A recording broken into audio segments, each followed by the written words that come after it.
God operates beyond our clock. He doesn't rush when we panic, and he doesn't hesitate when we feel unprepared. He moves when the stage is set, even if we can't yet see the curtain about to rise. The truth is, what appears as a surprise in your life has already passed through divine planning. He's the master architect designing the foundation of your next season. While you've been busy surviving your current one, you might feel stuck, but God has already orchestrated your exit. You may feel forgotten, but heaven has already finalized your promotion. God's sudden moves are surgical, sharp, precise, and targeted. He knows exactly what to remove, what to shift, what to reveal, and what to restore. He's not trying to guess what's best for you. He knows what is best for you. His sudden move is not a shift born from crisis, but a release birthed from foreknowledge. This is not reactionary movement. It's revelatory execution. While you're walking by faith, he's working from fulfillment. He already knows the end from the beginning, and when the moment is right, he moves. Often we're caught off guard because our human perspective is bound by time. We measure life in days and years, but God measures it in seasons and purpose. That's why he doesn't need to consult your history to determine your future. Your past does not intimidate him, and your present does not limit him. His timing is sovereign. If he moves suddenly, it's not to create chaos, but to create clarity. It's not to throw you off balance, but to place you in position. When he moves, it may feel like disruption, but it's actually divine alignment. Think about how nature reflects this. A seed buried underground doesn't show signs of life for weeks. It's hidden, developing roots, growing in the dark. But one day, without warning, it breaks through the soil. The growth didn't start that day, it appeared that day. In the same way, God's move in your life may seem sudden, but he's been developing it underneath the surface for a long time. Your obedience, your faithfulness, your silent endurance, none of it has been in vain. What's been incubating in private is about to manifest in public, and it will be so strategic, so timely, that only God could get the credit. Sometimes God hides the how, because if we saw the full blueprint, we might interfere with the process. We'd try to fix what he's already resolved. We'd rush what he's still preparing. That's why he moves in ways that feel sudden. He protects us from prematurely engaging with what requires divine timing. His sudden moves are shields of mercy as much as they are acts of breakthrough. He conceals the details to preserve the outcome. When God's sudden move enters your life, everything attached to delay must let go. Doors that have been closed will swing open, not because you knocked louder, but because he touched the hinges. Hearts that were hardened will soften, not because you convinced them, but because he spoke to them. Opportunities you didn't apply for will chase you down, not because of your qualifications, but because of your positioning under his favor. This kind of shift is not earned, it's appointed. And once it's time, no devil in hell and no system on earth can block it. The precision of God's movement is also seen in how he weaves people, moments, and even obstacles into your journey. What the enemy meant to use as a barrier, God will use as a bridge. What felt like rejection was redirection. What looked like a detour was actually the main road. He's not just moving you to a new place, he's moving through you to accomplish his purpose. You are not a pawn in this story. You're a key character in a divine narrative authored by the Creator himself. And so when God makes a sudden move in your life, it's not random. It's the release of something that has been held in place by divine timing. It's the manifestation of promises planted long ago. It's the arrival of what heaven has been orchestrating in silence. What felt like waiting was really preparation. What felt like stillness was the tension before the breakthrough. And when it happens, you'll realize God was never late. He was exact. He was intentional. He was precise. And what looked sudden to man was always scheduled by God. Delay does not mean denial. And in the realm of God, silence never equates to absence. When heaven delays, it's not because the answer was rejected, it's because the answer is being refined. Many people mistake divine waiting as a sign that God has changed his mind or forgotten his promise. But the truth is, delay is often the sacred space where character is formed, faith is tested, and purpose is matured. It is not a punishment, it is preparation. God is not withholding the blessing to deprive you. He's perfecting the environment into which that blessing will arrive. You see, when God speaks a word over your life, it doesn't always come to pass instantly. There is often a divine gap between the promise and the manifestation. That gap is where most people grow weary, give up, or walk away. But those who understand the nature of God know that the delay is where the depth of your destiny is dug. The longer it seems to take, the stronger your spiritual roots are becoming. God is not interested in giving you something that will collapse under pressure. He wants to give you something that will last, that will stand, that will carry weight in eternity. And that kind of blessing takes time to develop. Sometimes God allows delay to detox your motives. He waits because he knows your hands are not yet ready to hold what your heart desires. He waits because he knows the people currently around you cannot handle the version of you that is coming. He waits because he's protecting the blessing from being planted in immature soil. Delay is not the enemy. It's the evidence that God cares too much to deliver something halfway. He's a finisher. When he does it, it will be whole. When he opens the door, it will be the right one. When he makes the move, it will be unstoppable. Delay also reveals the depth of your faith. Anyone can trust God when the answer is quick, when the door opens fast, when the breakthrough is instant. But real faith is forged in the furnace of waiting. Real faith is when you keep believing even when there is no sign of change. It's when you keep praising even when the promise feels distant. It's when you stay faithful even when the silence feels heavy. God is not only watching what you say while you wait. He's watching how you walk while you wait. Will you still serve when the miracle is delayed? Will you still love when the answer is postponed? That kind of faith captures heaven's attention. The enemy wants you to misinterpret the delay. He whispers that God forgot. He tries to convince you that it's over, that the window has closed, that the moment has passed. But the enemy is always a liar. What looks like inactivity is often divine strategy. What appears stagnant is sacred stillness. The delay is not evidence of God's neglect. It's proof of his precision. He's aligning timing, people, places, and situations to converge perfectly. He's orchestrating your life like a symphony, and every moment of waiting is a note that adds to the beauty of the final song. In the delay, God is also building your dependence. He wants to be sure that when the blessing arrives, your heart is anchored in him, not in the breakthrough itself. He doesn't just want you to receive the gift. He wants you to be transformed by the process. That's why the waiting season is holy. It stretches you. It humbles you. It prunes you. It breaks your reliance on yourself and pushes you into deeper intimacy with the one who is truly in control. In the delay, you stop striving and start surrendering. And that surrender is what positions you to receive what is coming.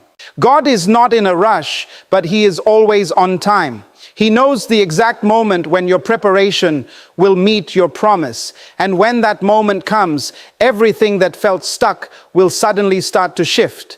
The doors will open without force. The opportunities will flow without manipulation. The connections will align without effort. You won't have to chase it. It will locate you. Because when God says it's time, nothing can stand in the way. But until then, the delay is not your enemy. It is your teacher. It is your refiner. It is the evidence that God loves you too much to let you walk into destiny unprepared. So don't curse the delay. Don't despise the season where nothing seems to be happening. Don't let impatience rob you of what's being developed. The very thing you've been waiting for is being constructed piece by piece behind the veil of time.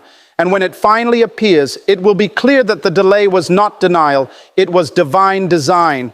God has never failed in timing, and this time will be no different. God has a rhythm that defies logic. His movements are often disguised in ordinary moments, yet they carry extraordinary impact. One of the most powerful patterns in Scripture is that God often operates through the element of surprise. When He's about to shift someone's life, He doesn't always give advance notice. He specializes in sudden transformational moments that break cycles, cancel limitations, and realign destinies in an instant. And this isn't just a poetic notion. It's a divine principle echoed in the stories of people like Joseph, Ruth, and the disciples. They lived through what felt like mundane or even painful seasons, only to be launched into purpose overnight. Joseph went from the pit to the palace not by slow progress, but by divine acceleration. For years, it looked like his dreams were buried under betrayal, slavery, and imprisonment. His life seemed to be moving in reverse. He had every reason to question God's promise, to assume that the delay had turned into denial. But in one sudden moment, Pharaoh called for him. One unexpected conversation took him from being forgotten to being favored. He woke up that day a prisoner, but by nightfall he was second in command of a nation. That's what happens when God decides it's time. No system, no man, no lie, and no label can stand in the way of His move. Ruth's story paints the same picture from a different angle. She was a widow, a foreigner, and a woman in a society that had little space for any of those labels. Her life could have been defined by lack, loneliness, and obscurity. But in her faithfulness to serve Naomi and gather leftover grain in a field, God was setting her up for a sudden shift. One day, she was gathering behind the workers, and the next she was marrying the owner of the field. She wasn't looking for status, she was walking in obedience. And while she walked, heaven was orchestrating a divine connection that would not only bless her life, but place her in the lineage of Jesus Christ Himself. That is the beauty of divine suddenlies. They are never just about you. They ripple across generations. Then there were the disciples stuck in a storm, fearing for their lives, battling the wind and the waves in the darkness of night. They had no idea that Jesus was on His way, walking on water toward their chaos. They didn't expect Him to show up in that way. They were bracing for defeat, but heaven was planning deliverance. In the very place of fear, a sudden divine visitation changed everything. The storm did not last, the fear did not win, and their faith was never the same again. That's how God works. He steps into the impossible just when you think all is lost and shifts the entire atmosphere with one word. These stories are not just history. They are patterns, living blueprints of how God operates when He wants to make a statement in someone's life. He waits until the conditions look least favorable. He waits until your strength is exhausted, your resources have run dry, your options are gone. And just when everyone else has written you off, He steps in and does the unimaginable. Not because you earned it, but because it was appointed. Not because it makes sense, but because it's supernatural. God loves to move suddenly because it glorifies Him completely. When a change is slow and expected, people can take credit. They can point to effort, connections, or qualifications. But when it's sudden, when it's radical, shocking, and undeniably divine, only God can be praised. That's why some doors didn't open before. That's why certain relationships ended. That's why you felt stuck when you thought you should be soaring. He was preserving the moment so that when the shift came, there would be no confusion about where it came from. Sometimes the sudden shift doesn't just change your location, it changes your identity. It redefines how people see you and how you see yourself. It brings hidden gifts to the surface, exposes the lies that tried to limit you, and reveals the real reason you survived the previous season. God never wastes a struggle, and He never wastes a wait. What you walked through was not in vain. It was part of the setup for the sudden shift. And when that shift happens, it doesn't ask for permission. It establishes a new season without delay. So don't misread the silence. Don't mistake the waiting as wasted. You may not see any sign right now, but the God who moved for Joseph, Ruth, and the disciples is the same God who is watching over your journey. He hasn't forgotten you. In fact, He's closer than ever. And when He decides the time is right, what took others years will take you moments. What seemed impossible will suddenly become your reality. That is the nature of divine intervention. It doesn't knock. It arrives, it doesn't hint, it declares, and when it shows up, everything changes instantly. One divine move from God carries more weight than a lifetime of effort. You could labor for years, striving to build, trying to fix, waiting to be noticed.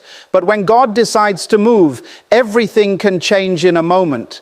It doesn't take him decades to restore what you lost. He doesn't need time to open doors, create opportunities, or elevate your name. He can do in one instant what generations couldn't accomplish. That's the power of a divine move. It overrides time, human strategy, and natural laws. It silences every voice of doubt and disarms every limitation that tried to keep you bound. We are conditioned to think in terms of process, as if every blessing must be earned through a long, painful climb. But God is not confined to our formulas. He doesn't operate by human logic. He's not restricted by the length of your suffering or the rules of this world. When he decides to move, it won't be because you finally became qualified. It will be because you were chosen. And chosen people don't receive blessings by merit. They receive them by divine decree. One move from God can shift the seasons so dramatically that everything you once lacked suddenly becomes abundant. Everything that hurt you begins to heal, and everything that was denied begins to pursue you. There are moments in life when all your striving comes to an end and grace takes over. Not because you gave up, but because heaven stepped in. God allows you to try in your own strength just long enough to realize that the breakthrough isn't in your hands. It's in his. That's why he waits until you've exhausted all your options, until your plans fall apart, until your strength runs dry, so that when he moves, you will know without question that it was him and him alone. It's in those moments of surrender that his glory shines the brightest. The reason one divine move can erase years of struggle is because God is not just restoring what you lost, he's repaying what was stolen. He doesn't just return what the enemy took, he multiplies it. He doesn't just bring you back to where you started, he takes you further than you ever imagined. That's why the blessing takes time, because it's being built with interest. The years you cried, the seasons you felt forgotten, the times you were overlooked, God was counting every moment. And when he moves, his compensation is not measured by earthly standards. He rewards according to what was promised, not just what was endured.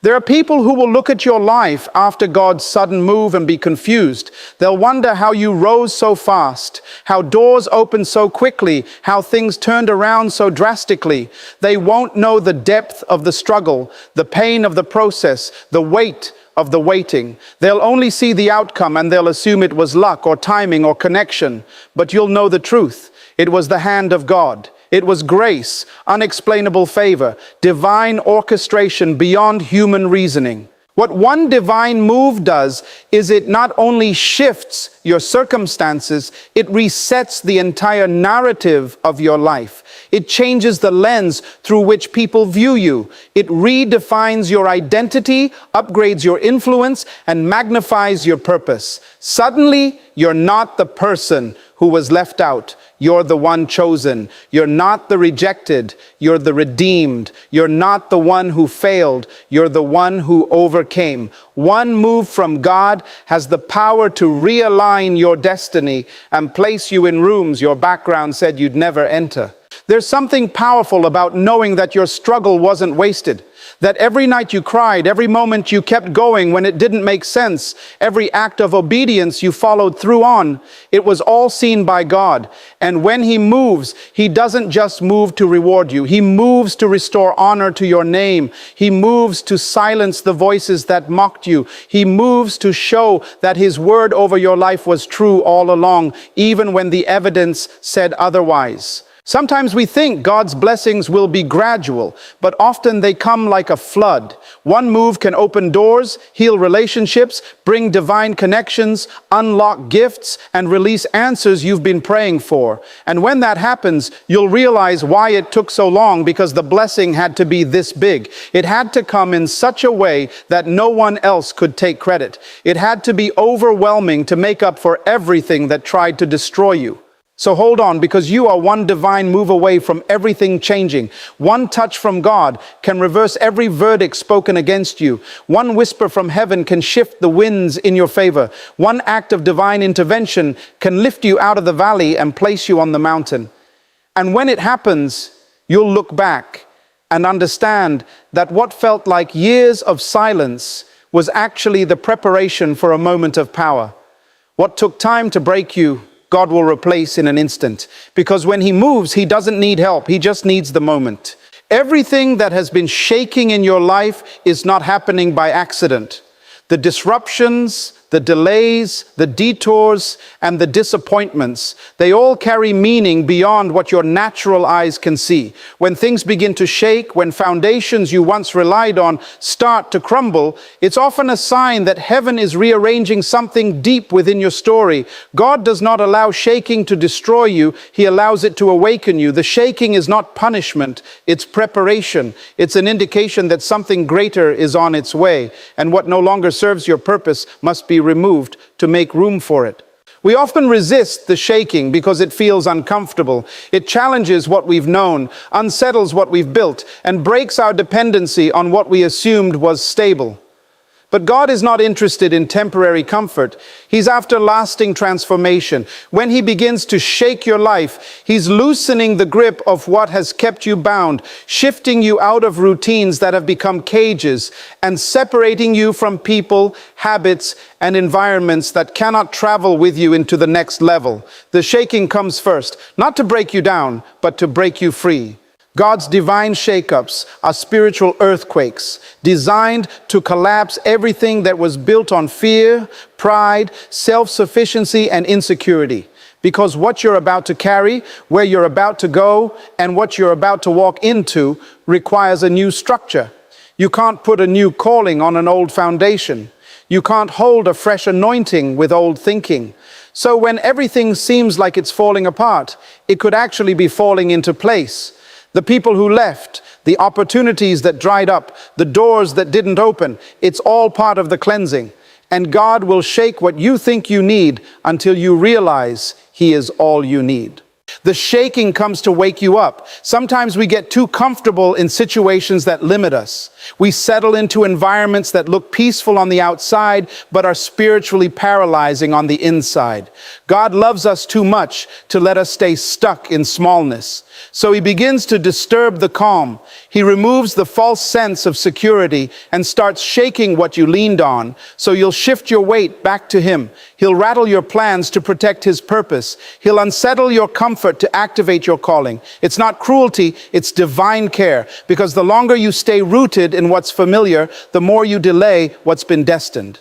The shaking also reveals who's really with you. When your world starts shifting, when the applause dies down, and when the benefits are gone, that's when true loyalty shows up. God will allow the shaking to expose hearts. It's in the shaking that the pretenders flee and the faithful stay. It's in the shaking that your spiritual discernment sharpens. You begin to see beyond the surface. You realize some connections were for your old season, not your next one. And the ones who stay, the ones who weather the shaking with you, those are the ones God has assigned to your destiny journey. Every shaking serves a spiritual purpose. For some is to release them from what they've outgrown. For others is to push them into what they've been afraid to embrace. The discomfort you feel is not the enemy winning. It's God stretching you for what you prayed for. You asked Him for increase, for purpose, for clarity, for promotion. But increase requires space. Purpose requires pruning, clarity requires confrontation, and promotion requires elevation, which often comes through separation. That's why things are shaking. That's why life is shifting. You are being positioned, even in the pain, for something far greater than you can imagine. When God shakes your life, He's also breaking every lie that told you you'd never rise again. He's disrupting every demonic whisper that said you're not enough, that your time has passed, that your mistake disqualified you. The shaking silences those voices because it's proof that God is still working. He doesn't shake what He has abandoned. He shakes what He's about to use. He stirs what He's about to elevate. You are not being destroyed. You are being prepared. What's shaking around you is nothing compared to the glory that's rising within you. So let the shaking do its work. Let it strip what was false. Let it reveal what was hidden. Let it expose what was weak. Because after the shaking comes the settling, and what remains after the dust clears will be stronger, purer, and more aligned with heaven. Your faith will be deeper. Your focus will be sharper. Your spirit will be lighter. You'll no longer cling to what used to hold you. You'll step into what now empowers you. The shaking is not your ending. It is the evidence that the shift has already begun. There are moments in life when God seems silent, when prayers seem to echo into empty space, when doors remain shut no matter how much you knock. You look for signs, for confirmation, for reassurance that you're still on the right path, but all you're met with is stillness. And in that stillness, the mind begins to wander. Doubt creeps in, and the heart begins to whisper questions it never dared ask before. But here's the truth that silence often conceals. When God is quiet, He's not absent. He's deeply at work.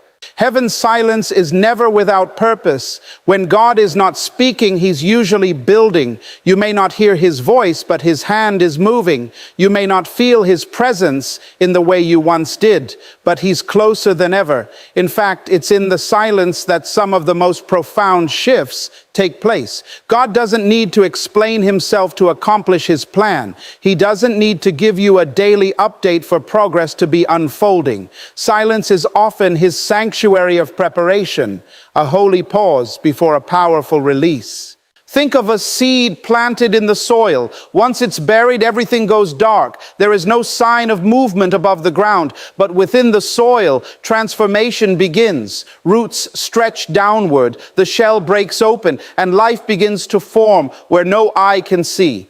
That seed isn't dead. It's developing. And just like that, God often hides His work in silence so that when the breakthrough comes, it's stronger than anyone expected. What looks like nothing happening is actually the deepest kind of preparation happening. God's silence is also a test of trust. When you don't feel Him, will you still follow Him? When you can't trace His hand, will you still believe in His heart? When you don't see results, will you still walk in obedience? These are the moments that separate shallow belief from true faith. Anyone can worship in a room full of miracles, but it takes unwavering faith to worship in the silence, to praise in the dark, to hold on when nothing around you affirms the promise.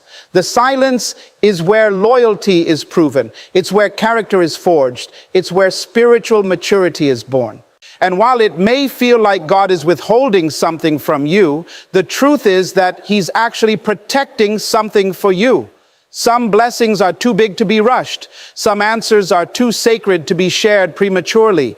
If He gave it to you too soon, you might mishandle it, misplace it, or misunderstand it. So He waits. He hides it. He wraps it in silence, not as a punishment, but as preservation. He's building not just what you asked for, but also who you need to become in order to handle it well. The silence is also a sifting season. It reveals the intentions of your heart. Are you seeking the blessing more than the one who blesses? Are you chasing results, or are you pursuing relationship? When God seems distant, it draws out your true desire. If your heart still says yes, even in the absence of reward, you're ready for the kind of elevation that cannot be shaken by applause or approval. You become rooted not in what God does, but in who He is. And that kind of faith is unshakable. That kind of faith is the foundation upon which He builds great things. When God is quiet, the enemy gets loud. The enemy loves to speak lies into silence. He will twist the delay into a narrative of rejection.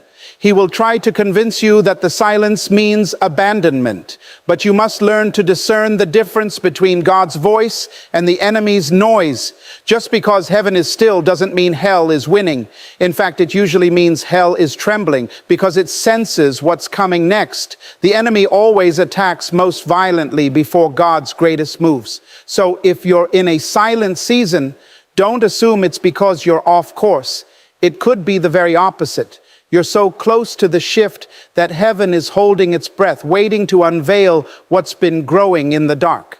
Eventually, the silence will break. And when it does, what comes next will make sense of every sleepless night, every tear, every lonely moment you endured in faith.